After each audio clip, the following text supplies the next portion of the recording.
ऑफिसमधले supervisor Jedhe साहेबांचा आदेश आला. 40 वर्षानंतर ऑफिसमध्ये जुनाट आडगळ विक्रीला काढायचे ठरले होते. इंग्रजांच्या काळामध्ये बांधलेले या गॉथिक शैलीच्या त्यांच्या या मोठ्या विस्तीर्ण बंगल्यामध्ये असलेले कृषी विभागाचं ऑफिस मागील 40 वर्षांपासून होतं.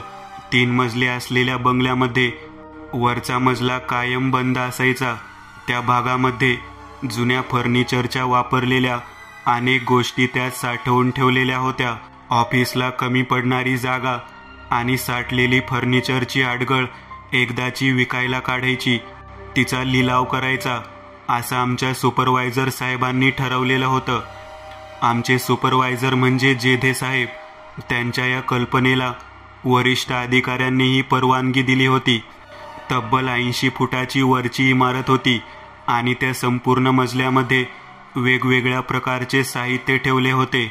नितेश, माझा मित्र, त्याचे आजोबा व त्याची आजी, त्यांच्या त्या नेहमी तरुणपणातील गप्पा व आपण तरुण असल्याचा आभास निर्माण करून आपल्या तरुणपणातील गोष्टी सर्वांना हसून हसून सांगून घरामध्ये एक चैतन्य निर्माण करत असत. मी त्या दिवशी त्याच्या घरी गेलो. माझ्या घराच्या बाजूलाच नितेश राहत होता. त्याचे आजोबा म्हणाले, वायर गुंडाळलेली आराम खुर्ची, ही लोखंडी खुर्चीसारख्या हिच्या वायरच्या पट्ट्या तुटतात. माझी मात्र अब्दास होते बघ नितेश, माझ्या आजोबांना आराम खुर्ची हवी आहे, असे नितेश म्हणाला. त्यावर त्याचे आजोबा पुढे बोलतच होते. ते म्हणाले, एवढे पैसे कमवतो, एखादी सागवान आराम खुर्ची आणता येत नाही का? मी माझ्या आजोबासाठी आजोबांच्या आवडीची खुर्ची आणलेली. इतक्यात माझ्या लक्षात आले ऑफिसमधली लिलावाच्या गोष्टीकडे आणि मी लगेचच नितेशकडे बघत म्हणालो, आजोबा, एक काय 2 खुर्च्या मिळतील तुम्हाला. त्यावर तो म्हणाला, काही काय बोलतोस, एका खुर्चीची किंमत साधारण 8 ते 10 हजार रुपये असेल आणि ती पण सागवानी, म्हणजे साधे नव्हे. त्यावरती मी नितेशला उत्तर दिले, अरे आपल्या ऑफिसमधील 3ऱ्या मजल्यावरती आडगळ आहे, त्यामध्ये अनेक सागवानी खुर्च्या, आराम खुर्च्या आहेत, टेबल आहेत, जुने कपाट आहेत, असे विविध प्रकारचे फर्निचरचे साहित्य आहे आणि त्याचा लिलाव आहे. उद्याच्या सकाळी आपण साहेबांना विनंती करू आणि त्यातील 1-2 खुर्च्या आजी आजोबांसाठी घेऊयात ना. माझ्या या बोलण्यावरती नितेश आनंदित होऊन म्हणाला, वा, खूपच छान आयडिया राजा, तू माझ्या नेहमीच मदतीला येत असतो. आजोबाही खूप खुश झाले होते. ते म्हणाले, चांगली बघून आण रे बाबा. मी म्हणालो, इंग्रजांच्या काळातली बनलेली आहे, अधिकाऱ्यांच्यासाठी बनवलेली आहे ती खुर्ची, म्हणजे ती छानच असणार ना आणि कमी पैशात मिळणार. नितेशच्या घरामध्ये मोठा हॉल, बाहेरच्या बाजूला त्याच्यावरती बांधला चौफळा, आजोबांच्या बैठकीमध्ये गादी अंथरलेली, वर 2 खोल्या व स्वयंपाकघर, अशा पद्धतीचा बंगला होता. त्याच्या बाजूलाच मध्ये कंपाऊंडची भिंत आणि दुसरं माझं घर होतं. वरची सर्व आडगळ एक एक करत मागच्या जिन्याच्या बाजूने खाली आणली जात होती. जिना खूप मोठा होता, जवळजवळ 10 फूट रुंदीचा जिना असेल. त्या जिन्यावरून एक एक जिन्नस खाली आणल्या जात होत्या. त्यामध्ये एकूण 6 आराम खुर्च्या होत्या, 12 कपाट होती, 10 टेबल होते, साध्या खुर्च्या 8 होत्या, जुन्या काळातील गोल आकाराचा टेबल पण होता, तसेच छोटे मोठे असे कितीतरी साध्या खुर्च्या होत्या, आराम खुर्च्या होत्या. त्या फार सुबक आणि नक्षीदार होत्या, खूप सुंदर, आणि त्याला तेल पाजलेल्या असाव्यात, त्यामुळे त्या काळ्या भोर होत्या, जणू काही त्या 8 ते 10 दिवस झाले असावेत व त्यावर धूळ बसलेली असावी, असा सर्व प्रकार होता. 10-10:30च्या दरम्यान लिलावाला सुरुवात झाली. सुपरवायझर साहेबांना मी अगोदरच सांगितल्यामुळे त्यांनी 6 आराम खुर्च्या बाजूला काढून ठेवलेल्या होत्या. आम्हाला समजत नव्हतं, आम्हाला तर 2 हव्या होत्या, पण यांनी 6 खुर्च्या का बाजूला काढल्या असाव्यात. साहेब फार प्रेमळ स्वभावाचे होते. त्यांनी बाकी सर्व गोष्टीचा लिलाव केला, पण एकाही आराम खुर्चीचा मात्र लिलाव केला नाही. नितेशला, मला, दोघांनाही त्यांनी बोलावून घेतले. सर्व झाल्यानंतर त्या 6 खुर्च्या आतील बाजूला ठेवलेल्या होत्या. त्यातील 2 खुर्च्या नितेशला घरी नेण्यासाठी सांगितले. ते म्हणाले, ही माझी भेट समजा, तुमच्या आजी आजोबांसाठी राहिलेल्या 4 खुर्च्यांमध्ये मीही माझ्या सासू सासऱ्यांना वयोवृद्ध आहेत, भेट म्हणून या 2 खुर्च्या देणार आहे. राजा भाऊ तुमचं काय, तुम्हाला हव्या असल्या तर 2 खुर्च्या घेऊन जावा. माझ्या घरामध्ये आराम खुर्ची होती, परंतु या 2 खुर्च्या पाहून मला मोह आवरला नाही. मी म्हणालो, चालेल साहेब, मी नेतो. नाहीतर मोठ्या आजोबांची खुर्ची तशी जुनी झालेली आहे, चुलत आजोबांनाही लागणारच आहे. मग काय, मी आणि नितेशने दोघात मिळून टेम्पो ठरवला. माझ्या 2 खुर्च्या, त्याच्या 2 आराम खुर्च्या या घेऊन आम्ही तिथून टेम्पोत ठेवल्या असतील. तोच त्या बाजूला जाणार इतक्यात अचानक टायर भ्रष्ट झाले. फार मोठा आवाज झालेला होता. मागे पाहिले तर टायर मात्र फाटलेले होते आणि तो ड्रायव्हर त्या बसलेल्या टायरकडे पाहत म्हणाला, फक्त 4च खुर्च्या आहेत, पण टनभर वजन असल्यासारखी गाडी वाकली आहे. त्याच्या बोलण्यावर साहेब म्हणाले, इंग्रजांच्या काळातली, वजनदार तर असणारच ना. त्या खुर्च्यावरती किती वजनदार लोक बसलेले असतील. त्यांचे बोलणे झाले होते, पण ड्रायव्हर मात्र चिंतित दिसला. आम्ही त्याला पुढे जायला सांगितले. त्याला पत्ता दिलेला होता. तो म्हणाला, मी गाडीचं टायर स्टेपनी लावून चेंज करतो आणि तुम्ही पुढे जाऊन थांबा. आपणही थोडी मदत करायला हवी आहे. जेदे साहेबांनी त्याचे बोलणे ऐकले. त्यांनी ऑफिसमधील 2 शिपायांना त्या टेम्पोमध्ये जाण्यासाठी सांगितले. सागर व तांबे लगेच निघाले. मागे टेम्पोमध्ये बसले. त्यांनी स्टेपनी चेंज करायला पण त्या ड्रायव्हरला मदत केली. मी, नितेश आणि जेदे साहेब बाजूला असलेल्या मोठ्या कॅन्टीनमध्ये नाश्ता करण्याच्या दृष्टिकोनातून गेलो. आम्ही जेदे साहेबांना आभार व्यक्त करत होतो. कोणत्याही प्रकारची पावती न फाडता त्यांनी आम्हाला दिलेले गिफ्ट फार सुंदर होते. जेदे साहेब म्हणाले, अहो, काही गोष्टी आपल्या लोकांकरता कराव्या लागतात. जेदे साहेबांची बदली होऊन या ठिकाणी येऊन त्यांना 4 महिने झाले होते. त्यांचा स्वभाव खूप गोड होता. त्यांनी नितेशला विचारले, तुमच्या घरी कोण कोण असतं? त्यावरती नितेश म्हणाला, माझे आजोबा आजी, माझे काका काकू, त्यांची 2 मुले, मी, माझे आई वडील, आमचा सर्व परिवार एकत्रितच राहतो. खालच्या मजल्यावर 4 खोल्या आहेत, वरच्या मजल्यावर 2 खोल्या. नितेशनं उत्तर दिले रे दिले की लगेचच साहेबांनी मला विचारले, तुम्ही पण यांच्या शेजारीच राहता ना? त्यावरती मी म्हणालो, मी माझं कुटुंब यांच्यापेक्षा थोडंसं मोठं आहे.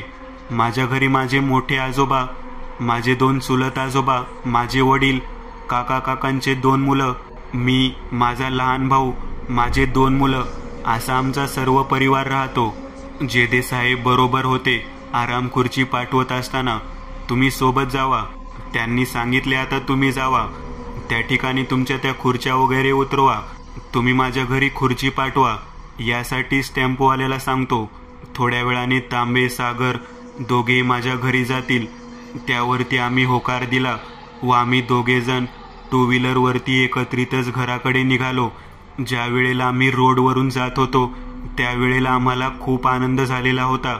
मी तर माझे 2 चुलत आजोबा आणि मोठ्या आजोबांनाही कधी सांगू झालेले होते. माझ्या आजोबांची आराम खुर्ची होती, ती खूप सुंदर होती, पण या 2 खुर्च्या मिळाल्या होत्या त्या माझ्या 2 चुलत आजोबांना फार उपयोगी पडणाऱ्या होत्या. त्यांनाही खूप आराम मिळणार होता. माझं जे घर होतं ते हुबेहूब नितेशप्रमाणेच होतं. फक्त माझ्या घरामध्ये खाली 4 खोल्या, वर 4 खोल्या, अशा 8 खोल्यांचा आमचा बंगला होता.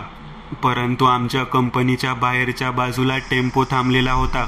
सागर व तांबे खुर्च्या उतरवण्याचा प्रयत्न करत होते, पण काही केल्या खुर्च्या काही हालत नव्हत्या. त्यांना जमत नव्हते. कसाबसा प्रयत्न करत दोघांच्याऐवजी 6 जणांनी एक खुर्ची याप्रमाणे उचलून देण्याचा प्रयत्न केला. त्यात एक घटना अशी घडली की नितेशच्या काकांच्या पायावरती खुर्ची पडली व पाय मोडला. ह्या जुन्या काळातल्या खुर्च्या इतक्या जड असू शकतात यावर त्यांचा विश्वासच बसत नव्हता. पण खरंच त्या खूप जड होत्या. जणू काही त्या खुर्चीवरती कोणतर बसलेलंच असावं. आणि आम्ही सर्वजण त्यात असलेल्या माणसासकट ती खुर्ची उचलत आहोत. 4ही खुर्च्या उतरून झाल्या कशाबशा त्या आतमध्ये वरतीच ठेवण्यात आल्या. नितेशच्या घरी पण तशाच ठेवण्यात आल्या होत्या. आम्ही दोघे परत ऑफिसला जाण्यासाठी निघालो. जाताना बाहेर उभा असलेल्या माझ्या टू व्हीलरवर बसलो आणि मागे असलेल्या आरशातून सहज लक्ष गेले. 2 खुर्च्यावरती विचित्र पोशाखामध्ये कोणीतरी बसलेलं आहे व ते अतिशय गोरापान आहे असं जाणवलं. मी जरा घाबरलो. मागे लगेच वळून बघितले तर खुर्चीवर कोण दिसत नव्हतं. पुन्हा मी आरशात पाहिले. त्यावेळेला कोणतरी उठून गेल्यासारखा भास झाला.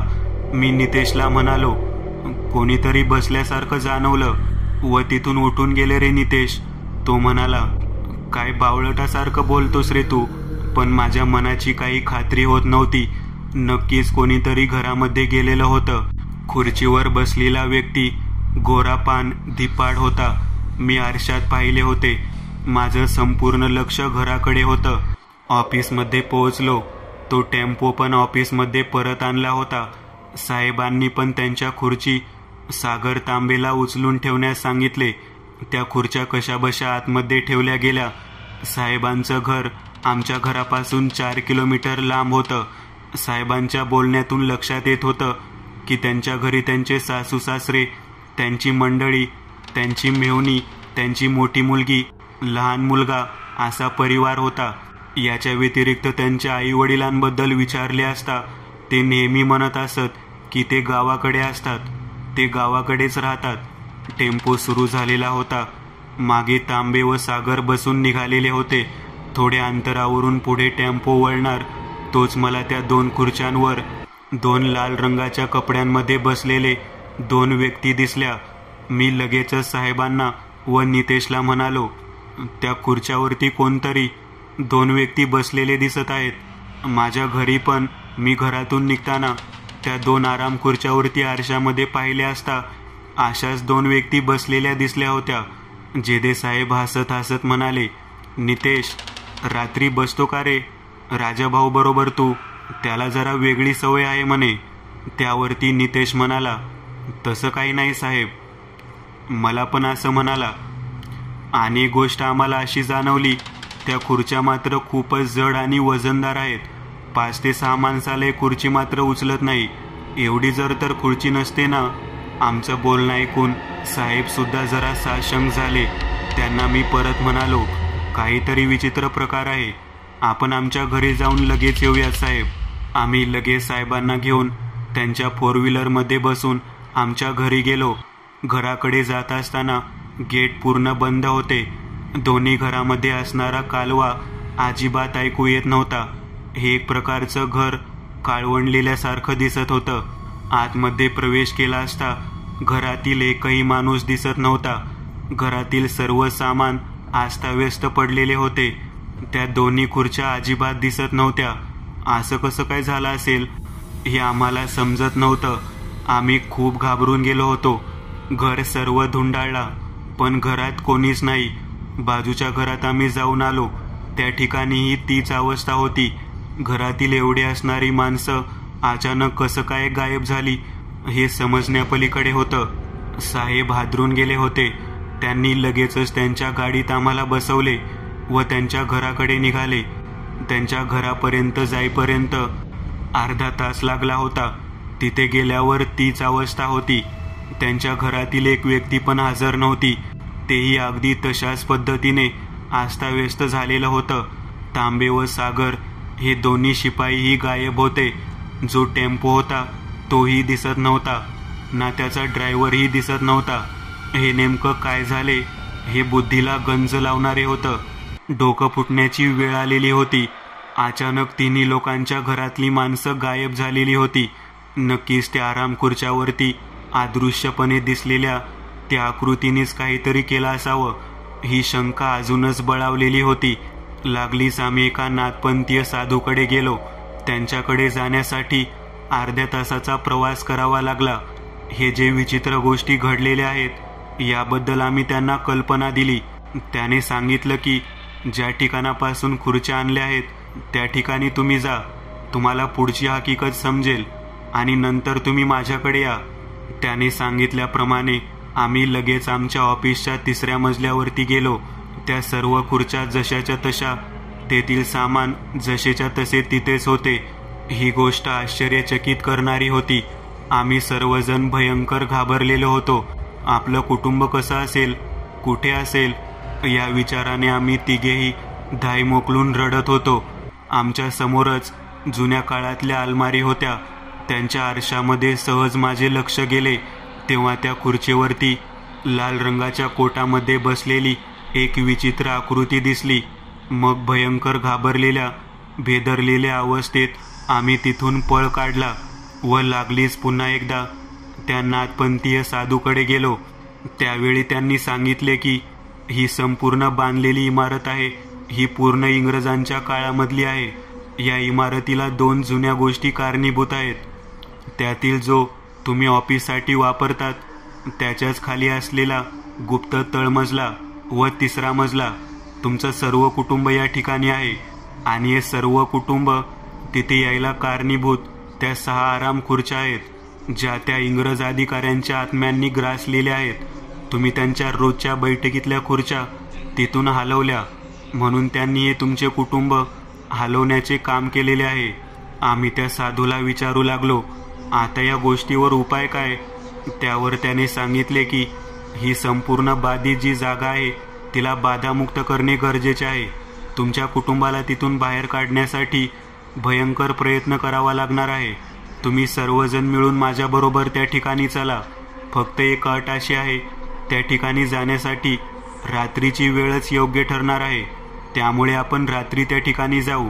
जेदे साहेब, नितेश खूप रडत होता. मलाही माझ्या कुटुंबातील सर्वांच्या आठवणीने भयंकर चिंता होती. आत्म्याच्या कैदमध्ये असणारे आपले घरातील लोक, ही कल्पनाच आम्हाला करवत नव्हती. आणि आत्मे तरी कोण, तर क्रूर असणाऱ्या इंग्रज अधिकाऱ्यांचे. काही झाले तरी साधू महाराज, आमच्या कुटुंबातील कोणत्याही व्यक्तीला काही होऊ नये अशी आमची इच्छा आहे. कृपया आम्हाला मदत करा. यावर उपाय म्हणून साधू महाराजांनी आमच्या 3ही जणांच्या जवळ एक कापडामध्ये बांधलेले लिंबू दिले होते. ते आमच्या घरी बांधण्यास सांगितले. घराच्या चौकटीला आम्ही ते लिंबू बांधले. त्यावेळी साधू महाराज आमच्या समवेत होते. ते म्हणाले की हे लक्षात घ्या, या घरातील एकाही व्यक्तीला ते आता काहीही करू शकणार नाही. हे सुरक्षा कवच आहे. फक्त त्यांचे हाल मात्र मी थांबवू शकणार नाही. आज रात्री त्यांना मुक्त करण्याचा प्रयत्न मी 100% करेन, परंतु तुमची साथ ही तेवढीच महत्त्वाची आहे. 4 व्यक्ती असल्याशिवाय कोणतेही काम पूर्ण होणार नाही. त्यांनी सांगितल्याप्रमाणे आम्ही त्यांच्या गोष्टींना होकार दिला. रात्रीच्या वेळी त्यांनी एक मोठी काखेमध्ये झोळी बांधली, हातामध्ये काठी घेतली व आमच्या समवेत ते आमच्या ऑफिसच्या हॉलमध्ये आले. एका नैऋत्य बाजूच्या कोपऱ्यामध्ये आम्हाला खोदण्यास सांगितले. त्या ठिकाणी खाली जाण्याचा मार्ग मिळाला होता. चौकोनी आकाराचा एक कागद बाहेर काढला. त्यांनी कागदावरती त्यांच्या जवळच्या झोळीतील एक कवटी ठेवली व आम्हाला तिघांना 3ही बाजूला बसायला सांगितले. 2 मंत्र मंतरले व कवटीवरती बोट ठेवायला सांगितले. जोरात मंत्र म्हणायला सुरुवात केली. ते जसे मंत्र म्हणत होते तसतसे आम्हाला आमच्या कुटुंबातील सर्व व्यक्ती त्या तळमजल्यामध्ये विचित्र झालेल्या अवस्थेमध्ये फिरताना दिसत होते. त्यांना 2 व्यक्ती मारताना आम्हाला दिसत होते.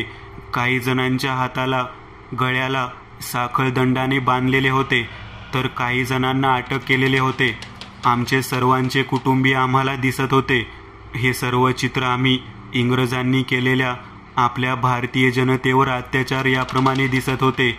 काही इंग्रज सैनिक दिसत होते व ते 6 अधिकारी मोठमोठ्याने विचित्र आवाजामध्ये हसताना आम्हाला समोर दिसत होते. त्या साधू महाराजांनी आम्हाला हे दृश्य डोळ्यासमोर दाखवले.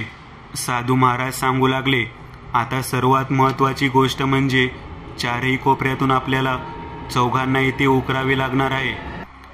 त्यावेळेला प्रत्येक कोपऱ्यात एक कॉफिन मिळणार आहे.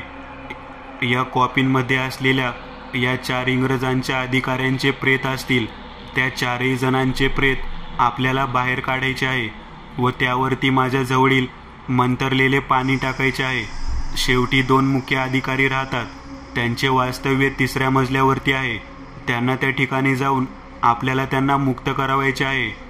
त्याशिवाय आपल्या कुटुंबातील एकही व्यक्ती सुटू शकणार नाही व त्यांचे हाल आपल्याला डोळ्यांदेखत पाहावे लागतील. साधू महाराजांनी सांगितल्याप्रमाणे आम्ही लागलीच तसे करण्यास सुरुवात केली. बरेच अंतर खाली गेल्यानंतर आम्हाला प्रत्येकाला एक याप्रमाणे 4 कॉफिन मिळाले. साधू महाराजांनी लगेच त्यांच्या जवळील कमंडलूतून जल त्यांच्यावर शिंपडले. तोच समोर एक विचित्र हालचाली दिसू लागल्या. 4ही अधिकारी मुक्त झाले होते, पण 2 अधिकारी मात्र चवताळलेल्या अवस्थेमध्ये आमच्या कुटुंबियांवरती अत्याचार करताना दिसत होते. त्यांनी नितेशच्या काकांचा मोडलेला पाय गुडघ्यातून बाजूला काढलेला होता. त्याच्या आजोबांना पण त्याच रीतीने मारलेले होते. प्रत्येक कुटुंबातील एक जणाचे हात नाहीतर पाय तोडले होते. थोडा वेळ झाल्यावर साधू महाराजांना हे सर्व दिसत होते.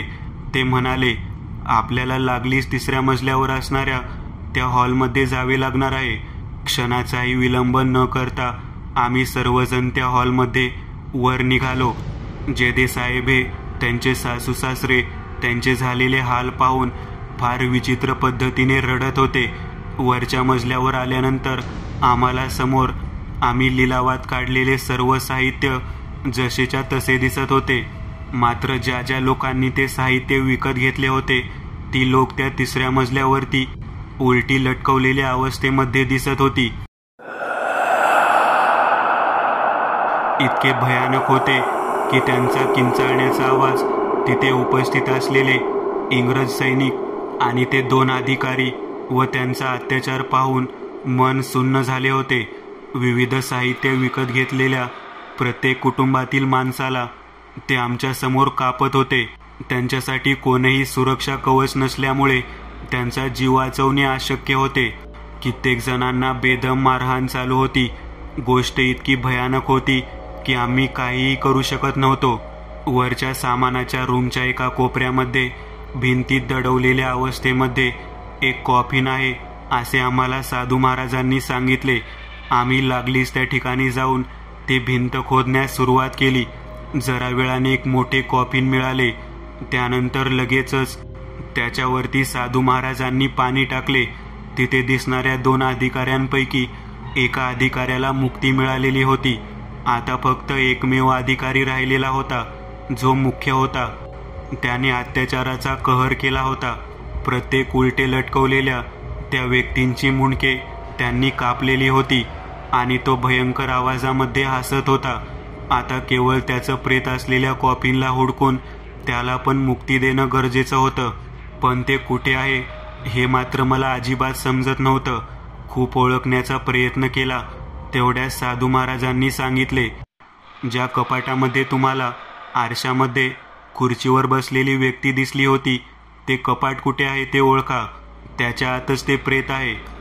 अगदी त्या उभारलेल्या अधिकाऱ्याच्या प्रेतात्म्याच्या मागेच ते कपाट होते. तिथे जाण्याचे धाडस मात्र होईना.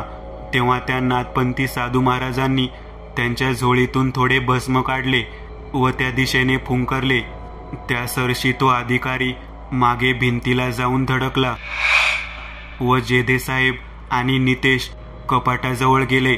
तेथे जाताच साधू महाराज हे त्या कपाटाजवळ पोहोचले. ते दरवाजा उघडणार तोच त्या अधिकाऱ्यानं जेदे साहेब व नितेशला उचलून बाजूच्या भिंतीवर आपटले. ते दोघेही बेशुद्ध होऊन पडले. आता मात्र त्या अधिकाऱ्याने माझ्याकडे नजर केली तेवढ्या साधू महाराज आमच्या दोघांच्या मध्ये येऊन उभा राहिले. त्यांनी त्यांच्या जवळच असलेल्या कमंडलूतून पाणी हातात धरले. शिंपडणार इतक्या त्याने बाजूला असलेले टेबल पुढे सरकवत त्यांना मागे ढकलले. त्याने सर्व ताकदीनिशी मला वर उचलले होते व मागे असलेल्या भिंतीवर जोरात आपटले. तेवढ्या साधू महाराजांनी त्यांच्याजवळ असलेल्या कमंडलूतील पाणी घेतले व त्या कपाटाजवळ पोहोचले. कसेबसे ते कपाट उघडले व प्रेतावर त्यांनी पाणी शिंपडले. पाणी शिंपडत अधिकाऱ्याचा आत्मा मुक्त झाला. ती जागा पूर्णतः मुक्त झाली. थोड्या वेळानंतर नितेश व साहेब शुद्धीवर आले. आम्ही सर्वजण खालच्या मजल्यावर गेलो. त्या ठिकाणी आमचे सर्व कुटुंब भेदरलेल्या अवस्थेत आम्हाला भेटले. त्या 6 आराम खुर्चीवरती पूर्वापारपासून बसलेल्या त्या इंग्रज अधिकाऱ्यांच्या आत्म्यांना राग आला होता. त्यांना आपली प्रिय असलेली वस्तू इतरांनी नेलेली अजिबात आवडली नव्हती. घरातले जे व्यक्ती त्या आराम खुर्चीवर बसले होते त्या सर्व व्यक्तींना त्यांनी तिथून खुर्ची सकट गायब करून या ठिकाणी कैद करून ठेवले होते. बराच वेळानंतर हाच प्रकार जेधे साहेबांच्या घरात झाला होता. आम्हाला हे मात्र समजत नव्हते की सागर व तांबे हे दोघे कुठे आहेत, तसेच टेम्पोचा ड्रायव्हर पण कुठे आहे. थोड्या वेळानंतर आम्ही हा प्रश्न साधू महाराजांना विचारला. त्यावर त्यांनी सांगितले, या दोघांना त्याने साहेबांच्या घराजवळच मारले व त्यांच्या रूममध्ये बेडखाली फेकून दिले आहे. ड्रायव्हरला इमारतीच्या गाडी पार्किंगमध्ये गाडीतच चिरडून मारलं होतं असं जेव्हा समजलं तेव्हा मात्र या विचित्र प्रकाराने मन सुन्न झाले होते. जाता जाता त्या आराम खुर्चीचा मोह किती महागात पडला या विचाराने जेधे साहेब पण हताश होऊन बसले होते. मित्रांनो, आज पुरतं एवढंच. तुम्हाला जर काही गोष्ट आवडली असेल तर नक्की लाईक करा. तुमच्यापैकी बरेचसे जण व्हिडिओ लाईक न करताच पळून जातात, पण हा जर व्हिडिओ तुम्ही लाईक केला तर मला जरा बरं वाटेल आणि असेच भारी भारी व्हिडिओ बनवायची माझ्यात एनर्जी येईल. त्यामुळे नक्की लाईक करा आणि अजूनही कोणी या चॅनलला सबस्क्राईब केलेलं नसाल तर लगेच सबस्क्राईब करून टाका आणि बाजूची घंटी ती मात्र दाबायला विसरू नका. देवाची घंटी आहे ती. चला तर मग पुन्हा भेटूया अशीच एक आगळी वेगळी गोष्ट घेऊन पुढच्या